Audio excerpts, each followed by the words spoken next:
दोस्तों, ऐसे बहुत सी जगह है जो पहले एक अच्छी स्थिति में थी, लेकिन समय के साथ वे पानी में समा गई और जब तक उन्हें दोबारा ढूंढा नहीं गया तब तक वे पानी में ही छिपी रही और अपने साथ कई रहस्यों को भी छिपा कर रखी है। ये वो स्थान है जो कभी जीवन से भरपूर थे, जैसे स्पेनिश घोस्ट विलेज, मोमन आइलैंड और 400 साल पहले के मैक्सिकन चर्च। आज के इस वीडियो में हम पानी में पाए गए 8 ऐसे ही इंटरेस्टिंग फाइंडिंग के बारे में जानेंगे जिसके बारे में आपने कभी नहीं सुना होगा। तो चलिए बिना समय गंवाए इस रोमांचक वीडियो को शुरू करते हैं। Spanish ghost village. साल 2022 में एक अमेजिंग डिस्कवरी हुई। जी हाँ, बिल्कुल ठीक सुना आपने, और आपको जानकर हैरानी होगी जब हम आपको इसके रहस्यों के बारे में बताएंगे। 30 साल बाद एक स्पेनिश भूतिया शहर पानी के तल में खोजा गया। दरअसल 1992 में पानी सप्लाई करने के लिए एक नए रिजर्वॉयर यानी झील का निर्माण किया गया, जिसके चलते एकेराडो के निवासियों को उस जगह को खाली करने के लिए मजबूर होना पड़ा और उन्हें लगा कि वे अपने घरों को दोबारा कभी नहीं देख पाएंगे। लेकिन कहते हैं ना कि प्रकृति में कुछ भी होना असंभव नहीं है। उन लोगों के साथ भी कुछ ऐसा ही हुआ। एक्चुअली इसके लिए एक बड़े पैमाने पर हुए सूखे को धन्यवाद देना पड़ेगा, क्योंकि सूखा पड़ने की वजह से ही इस गांव को दोबारा यहां से माइग्रेट किए हुए लोगों को देखने को मिला। ये छोटा सा गांव स्पेन और पोर्तुगल के बॉर्डर पर था। यहाँ की नदी, जिसका नाम लीमिया है, 1992 में अपने उफान पर आ गई और ओवरफ्लो हो गई। नदी के किनारे हुए ओवरफ्लो के चलते शहर में पानी घुस गया, यानी कि अपने अंदर समा लिया। यहाँ के इलाके को एक नए रिजर्वॉयर की जरूरत थी और इस गांव ने रास्ता देने के लिए खुद की बलि दे दी। 30 साल बाद 2022 में जब पानी नीचे गया तब फाइनली भूतिया शहर को देखा गया। सूखा पड़ने की वजह से यहाँ का पानी लगभग पूरी तरह से कम हो गया और दुनिया भर में ये गांव फेमस हो गया। एक टूरिस्ट के तौर पर लोग यहाँ पर आते हैं और यहाँ के घर, सड़कें, छत, दरवाजे, यहाँ तक कि यहाँ पर मौजूद पत्थर के स्ट्रक्चर्स देखते हैं। जो लोग यहाँ से जाने के लिए मजबूर हो गए थे, वे भी यहाँ पर अपने घर को दोबारा देखने के लिए आते हैं। वैसे है ना नेचर का कमाल। Cleaning of 200 years old saint Martin canal. दोस्तों, 15 साल से नेग्लेक्ट किए जा रहे पेरिस में मौजूद सेंट मार्टिन कैनल यानी नहर को आखिरकार क्लीनअप से गुजरना ही पड़ा। इसके अंदर मौजूद पानी को निकलने के बाद इसमें कई तरह के ऑब्जेक्ट्स को भी इसकी गहराई से निकाला गया। इसमें मिलने वाले ऑब्जेक्ट्स में बाइसाइकिल्स, मोटर बाइक्स, पुराने कैमरा, घरेलू फर्नीचर और पिस्टल शामिल हैं। इसके अंदर मौजूद करीब 3 मील तक फैले पानी को साल 2001 में खाली किया गया था और इसमें से 40 टन के करीब कचरे निकले थे, जिसमें सोने के सिक्के, कुर्सियां, टॉयलेट बोल, 2 पहले विश्व युद्ध के शेल्स और यहां तक कि कार भी मिला। लेकिन जब इसे साल 2016 में दोबारा साफ किया गया तो उन्हें और भी चीजें मिली और उसकी सफाई में लागत काफी भारी भरकम लगी। बताया जाता है कि 90,000 क्यूबिक मीटर पानी को निकालने और इसे रिनोवेट करने में करीब 9.5 मिलियन यूरो लगा था। इस नहर को साल 1804 में नेपोलियन बोनापार्टे द्वारा बनवाया गया था ताकि शहर में फ्रेश वाटर सप्लाई किया जा सके। पावेल मिनी केव। पिछले साल पहले वेस्ट को सूखे और पानी की क्राइसिस से गुजरना पड़ा था। दोस्तों, वाटर लेवल कम हो रहा था और पानी के कम होने के चलते एक गुफा का खुलासा हुआ। जब आर्कियोलॉजिस्ट द्वारा लेक पावेल साइट पर रिसर्च किया गया तो उन्हें यहाँ पर कई प्राचीन मिट्टी के बर्तन और प्राचीन चट्टान के आवास यानी घर पाए गए। इस इलाके में ह्यूमन एक्टिविटीज करीब 7,000 साल पहले की बताई जाती हैं। फिलहाल इस जगह को विजिटर्स के लिए खोल दिया गया है। लोग यहाँ पर आकर पार्टी तक करते हैं। हालांकि आर्कियोलॉजिस्ट यहाँ पर इसके चलते अच्छे से रिसर्च नहीं कर पा रहे हैं। आपको क्या लगता है, इसे विजिटर्स के लिए खोल देना चाहिए या नहीं, या फिर आर्कियोलॉजिस्ट्स को रिसर्च करने के लिए इसे बंद कर देना चाहिए? कमेंट करके जरूर बताएं। 400 years old ब्रिज इन पो यांग लेक। दोस्तों, चाइना के एक बड़े से फ्रेश वाटर झील में एक प्राचीन पत्थर का पुल मिला जिसे कई साल पहले बनवाया गया था। जब साल 2014 में पोयांग का ये झील सूख गया था, तब इस पुल को यहाँ पर देखा गया था। लगभग 3000 मीटर लंबा पत्थर से बना ये पुल 1631 का बना हुआ बताया जाता है, जो ग्रेनाइट के पत्थरों से बनाया गया था। और ये भी बताया जाता है कि इसे मिंग डायनेस्टी के दौरान बनाया गया था। एक्चुअली ये झील थ्री गॉर्जेस डैम के कारण इफेक्ट हुआ था। इस डैम के चलते इस झील का पानी करीब 10 मीटर नीचे आ गया, और जिसके चलते इसके आसपास वेजिटेशन के ऊपर भी काफी बुरा प्रभाव पड़ा था।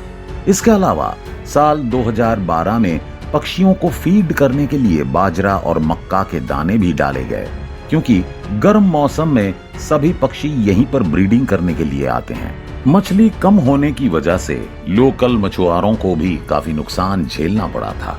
यहाँ के इलाके में पीने का पानी भी कम होने लगा था और लोगों के घरों में पानी आना भी बंद हो गया था। सूखे मौसम में झील का काफी सारा पानी कम हो गया था और साल 2014 में इसमें कुछ भी पानी नहीं बचा, और जिसके चलते 400 साल पुराना ये अमेजिंग पुल दिखाई दिया। लेकिन सूखे की वजह से कई जानवरों के ऊपर बुरा असर पड़ा। Niagara false. ज्यादातर लोग यही सोचते हैं कि नायग्रा फॉल्स नेचर का एक शक्तिशाली हिस्सा है, जो हर सेकंड में औसतन 2400 क्यूबिक मीटर पानी नदी में गिराता है। लेकिन आश्चर्य की बात यह है कि ये अनस्टॉपेबल नहीं है। जी हाँ, ये बिल्कुल सही बात है। यूएस आर्मी एक साथ मिलकर इसे सूखा सकती है। वैसे ये काफी हैरानी वाली बात है ना?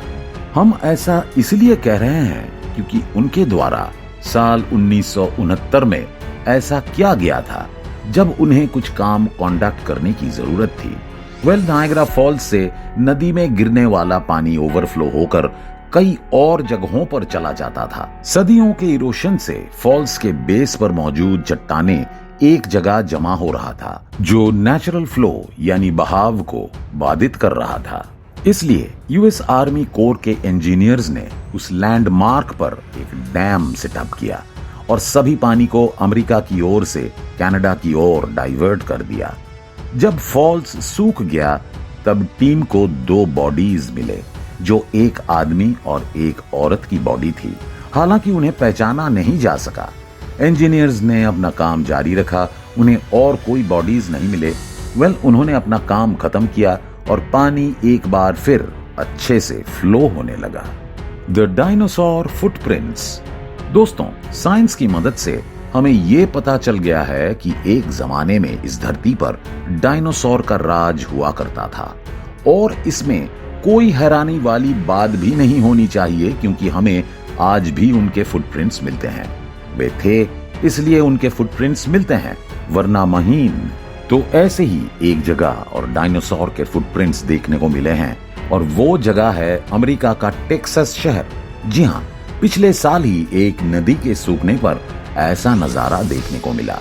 नदी के सूखने के बाद कई जगहों पर बड़े बड़े पैरों के निशान पाए गए, जिसे आप अपनी स्क्रीन पर देख ही सकते हैं। आपको बता दें कि टेक्सास में एक डायनासोर वैली स्टेट पार्क नाम की एक जगह है, जहां पर इस तरह के फुटप्रिंट्स देखे गए थे। इन नए निशानों को आसानी से देखा जा सकता है। हालांकि आमतौर पर वे पानी और सेडिमेंट से ढके हुए थे। ऐसा माना जाता है कि ये निशान 2 प्रजातियों से बिलोंग करते थे। द एक्रोकैंथोसॉरस, जो 15 फीट टॉल और 7 टन के थे। कुछ निशान द सोरा पोसाइडन से भी बिलोंग करते थे, जो 60 फीट टॉल और 44 टन के थे। कैन यू इमेजिन कि इतने बड़े बड़े डायनासोर हमारी धरती पर घूमते थे। वैसे सेडिमेंट्स के चलते ये निशान बचे रहे, नहीं तो मौसम के बदलाव से ये मिट जाते। द मोमन आइलैंड।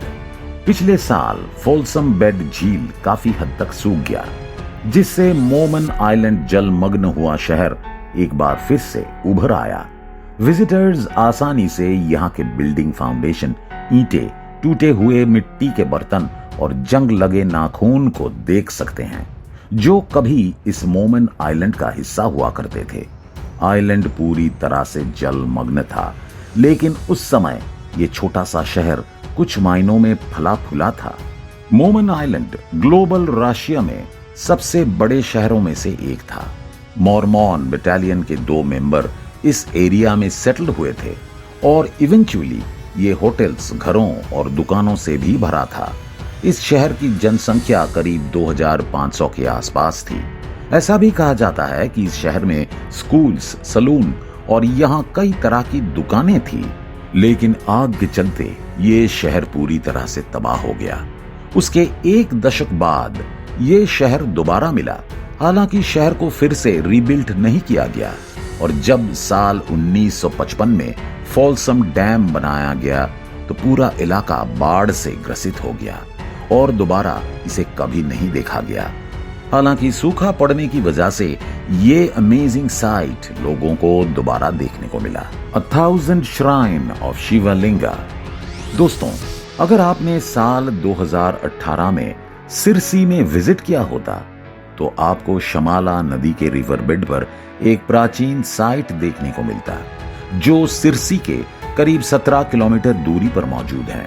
आपको बता दें कि सोंडा गांव के पास से शमाला नदी बहती है जो जंगलों से घिरी हुई है और इसलिए यहाँ पर नदी छिप जाता है। ये एक इनक्रेडिबल हेरिटेज साइट है और इतिहास का एक हिस्सा है।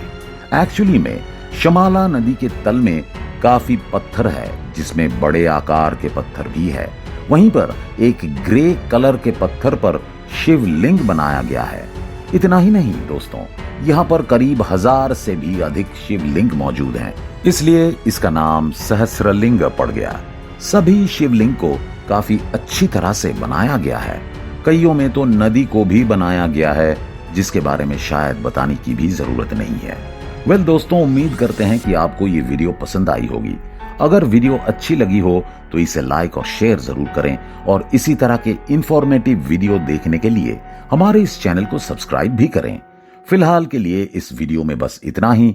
मिलते हैं किसी अन्य इंफॉर्मेटिव वीडियो के साथ। धन्यवाद।